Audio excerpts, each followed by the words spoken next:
This is the Logitech G Pro Superstrike, the not-so-spectacular successor to a mouse that shaped an entire generation of gamers. And this is the mouse I wish we've got instead. A slightly modified Superlight 2 that truly lives up to its name. Half the weight of the original with zero compromises on ergonomics. In this video, I'll show you how I built this mouse and how you can make one yourself as long as you've got a 3D printer. So let's get started.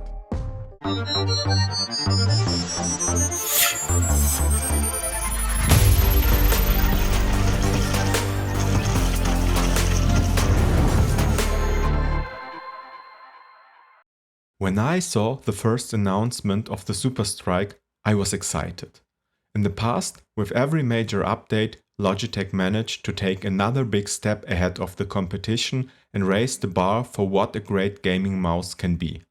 In my 30 years of gaming, I've used many of them, from the legendary MX510 all the way to the Superlight 2, and over time, I discovered the main ingredient that made each generation better than the last. Low weight. A lighter mouse means less inertia, and less inertia means fewer micro adjustments, faster time to kill, smoother aim, and a boost of confidence because everything feels a bit more direct, a bit more responsive, and a bit more how it should be. So I gave myself a shot and built my own mouse. There are many people out there modifying their mices. Some use destructive mods, cutting and dremeling away parts from the body. Others dedicate months of their lives to build the best gaming mouse possible. I'm somewhere in between. I want to see how far I could go without 3D scanning or CAD modeling, and since I was on a tight deadline, I told myself I'm not gonna chase perfection. And we all know that's not gonna happen. But seriously, I had to build two mice. One as a birthday present for my nephew and one for myself, so I'd have no excuse when I play against him.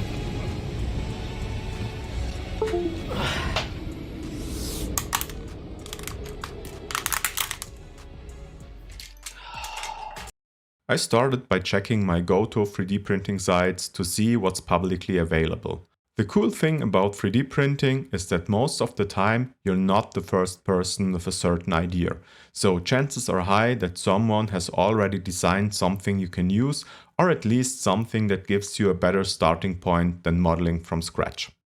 The first thing that I found was this lightweight base. 11 grams less sounds pretty promising. But there were also things I didn't like. First, it had mounts for the quick charge magnets. In my opinion, that's unnecessary. USB-C charging is more than good enough, especially if skipping the magnets saves a couple of grams. Second, I wasn't a fan of the large areas for standard glide stripes. I've played my whole life with dot glides. The Superlight 2 was actually the first mouse where I didn't swap them out. And honestly, I couldn't feel a difference. But since dots are lighter than those oversized gliders, I rather use a base designed for dots. So I moved on and found another design. This one removed the magnet mounts, but still went with bigger skates.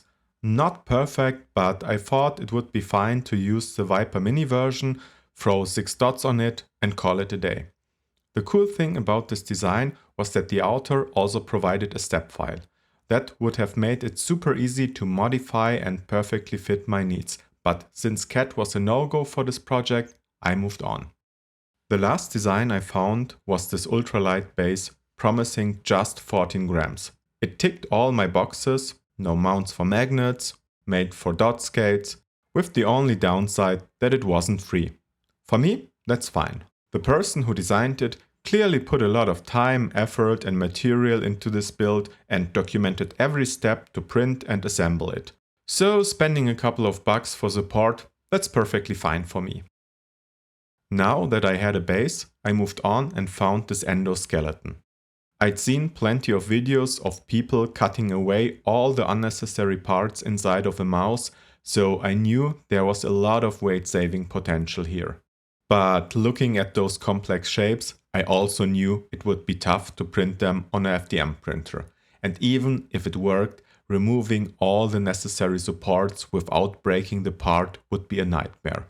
So yeah, It looked challenging, but I still put it on my to-do list. One part that I almost missed was this neat skeleton cover. Like the base, it wasn't a free design, but it not only made the mouse lighter, it also gave it a unique look.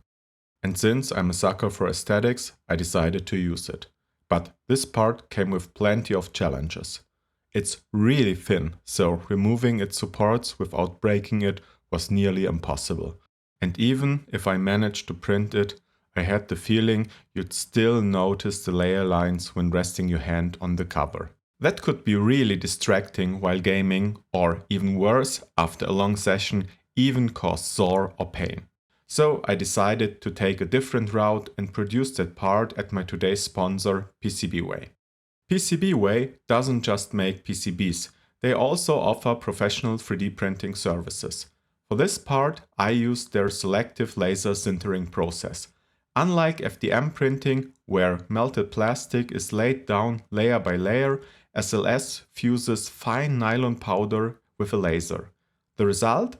Parts that are stronger, more precise, and have a uniform surface finish without visible layer lines. So let's take a look at what they sent over. The first thing I noticed, PCBWay ships their SLS parts inside a protective grid, kind of like a cage around the part. I'm pretty sure that helps keeping everything safe during the transport. It's a small detail, but it really shows they care. Now check out the surface finish. These parts look insanely clean. And what stood out immediately, the cover feels super grippy compared to the silky one I wanted to replace. Even the tiny screw holes are spot on. So yeah, another perfect part from PCBWay. Awesome. I've been using their services for a while now, and every part I got back was accurate, strong, and ready to use. So if you've got a project where your home printer just isn't the right tool, whether it's about strength, detail, surface finish, check out PCBWay's 3D printing services. With that said, let's get back to the video. Besides the printed parts, I also decided to swap out some of the electronics. I was never a big fan of the stock Superlight switches. They always felt a bit mushy and the button travel seemed a little bit too long. To fix that, I went with a hot swappable PCB paired with TTC switches, which should be a bit stiffer. I also opted for a smaller battery to shave off even more weight. A 150 mAh cell still gives me around 12 to 16 hours of runtime, which is more than enough since I charge my mouse overnight anyway. For the skates, I decided to use dots, and I went with the Tiger Ice V2. With my grip style, they provide enough stability while being slightly lighter compared to the big stock skates on the Superlight 2. Taking the Superlight apart was pretty straightforward. First, I removed the stock skates with a knife and unscrewed 6 screws holding the bottom plate. After lifting it off, I unplugged the battery and its ribbon cable to split the mouse into 2 sections. In the main body, the battery was held with double-sided tape, so a bit of gently prying did the trick. Once the battery was out, I removed the 4 screws securing the mouse buttons. That gave me access to the button PCB. 2 screws on the top and 1 at the bottom, plus 6 more to release the endoskeleton. Next were the side buttons. They are only held by 2 screws, so once they were out, the buttons came off easily. With them removed, I went on to the button PCB, which was attached by 4 screws and the ribbon cable. On the base side, 3 screws released its PCB as well. The trickiest part was the side buttons PCB, because it's glued on the endoskeleton. Heating the adhesive and sliding a thin knife under it did the job after a few careful passes. With everything disassembled, it's time to check the weight of each part. The new cover saves us around 4 grams. The new base cuts off another 9 grams. The smaller battery is about 3.5 grams lighter, the endoskeleton drops another 2.5 grams, the skates make the biggest difference here, shaving off about 7 grams, and finally, by removing some parts we don't need anymore, we save another 4.5 grams. Everything looked promising. Almost too promising. Could this be the one project where everything just works? Well, no. Let's start with the good news first. The bottom plate fits perfectly, the screw holes lined up exactly, and the PCB sat nice and secure once all 3 screws were tightened. Unfortunately, the same can't be said about the top cover.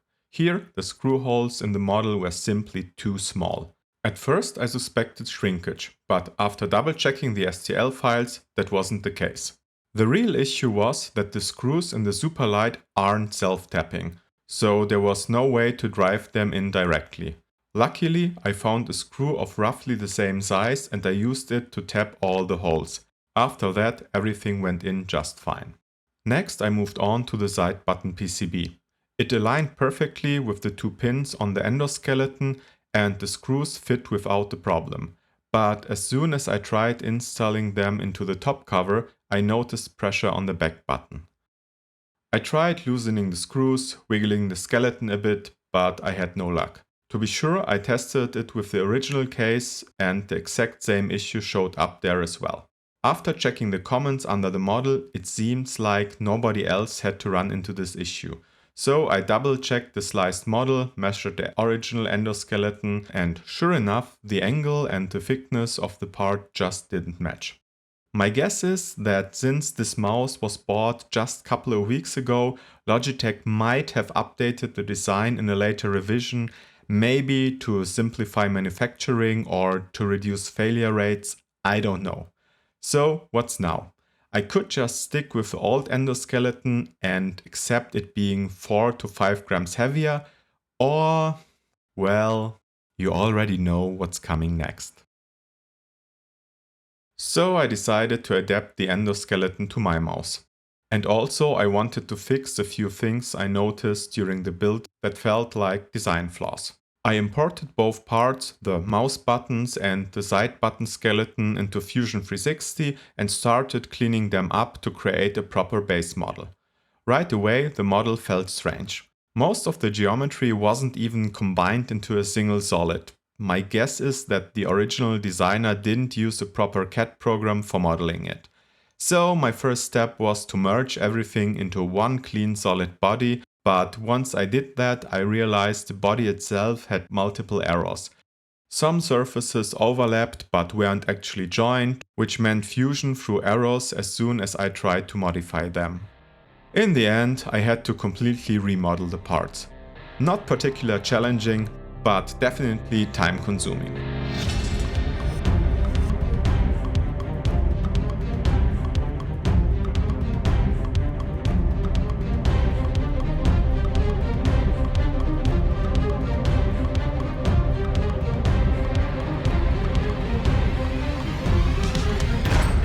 After preparing both parts, I measured the endoskeleton of my mouse and checked everything against my CAD model until I was happy with the tolerances for the side buttons. I also removed the original hook design that claws onto the top cover with just a single screw. The problem with that design is obvious. When FDM printing, the hook becomes the weakest link and can break either from pressing too hard or simply over time.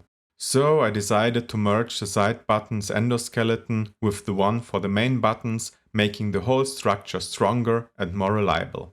But this came at a price. On a FDM printer, this part would be notoriously difficult to print, and even if you manage to print it, chances are high that something breaks when removing the supports. Since I was on a tight deadline, I printed it with my resin printer instead. It took me 3 iterations until everything fitted perfectly, but in my opinion it was absolutely worth it. And here it is, the Superstrike the way it should have been.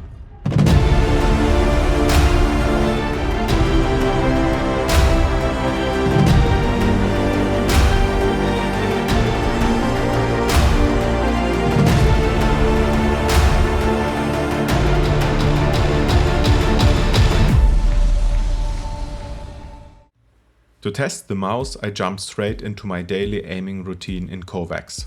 And honestly, a 27-gram mouse feels like nothing. You can even see it in the footage.